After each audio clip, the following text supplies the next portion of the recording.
Samantala, nasa 8,000 mga pulis naman ang ipinakalat para magbantay ng seguridad ngayong araw ng kalayaan. Nananatili namang mahigpit ang pagbabantay ng mga pulis para masiguro ang kaayusan. Si Bea Pineza, nakatutok. Generally peaceful. Yan ang initial assessment ng National Capital Region Police Office para sa selebrasyon ng ika-128 na anibersaryo ng Araw ng Kalayaan. Ayon sa NCRPO, mahigit sa 8,000 kapulisan ang nagbantay sa seguridad at kaayusan sa pagdarausan ng mga kilos protesta.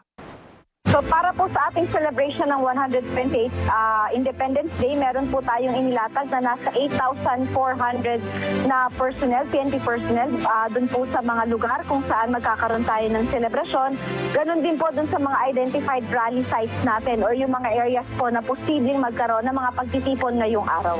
Naging mapayapa naman ang selebrasyon dahil na rin sa intel monitoring at cooperation sa mga lokal na pamahalaan na sakop ng Kalakhang, Maynila. Bagamat tapos na ang selebrasyon, patuloy pa rin na magbabantay ang PNP para masiguro ang pagpapanatili ng kaayusan. Yung pong ating pagbabantay in line po dito sa celebration ng ating Independence Day ay hanggang sa pumatapos natin yung mga nakalatag po nating programa, yung po mga pagdiriwang at mga pagtitipon or yung mga protesta po na inaasahan po natin na magkakaroon po ngayong buong araw. Bilang bahagi naman ng seguridad, bantay sarado rin ng pulis ang paligid ng Senado na siya naka-full alert status ngayong araw. Ito ay matapos na makatanggap ng mga ulat ang pulisya sa umano'y mga banta ng panggugulo at ilan pang seryosong banta sa Senado.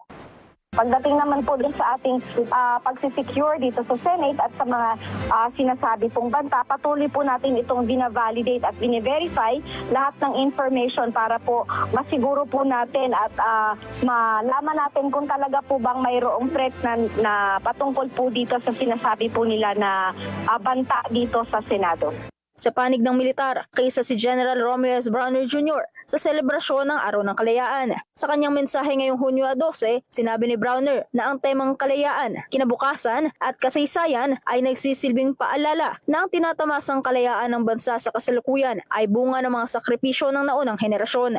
Dagdag pa niya, patuloy ang tungkulin ng AFP bilang tagapagtanggol ng soberanya, tagapagpanatili ng mga demokratikong institusyon at tagapagtaguyod ng kapakanan ng mamamayang Pilipino. Nanawagan din si Browner sa hanay ng AFP na manatiling tapat sa kanilang misyon at magkaisa sa pagtatanggol ng bansa. Bea Pineza, IBC News.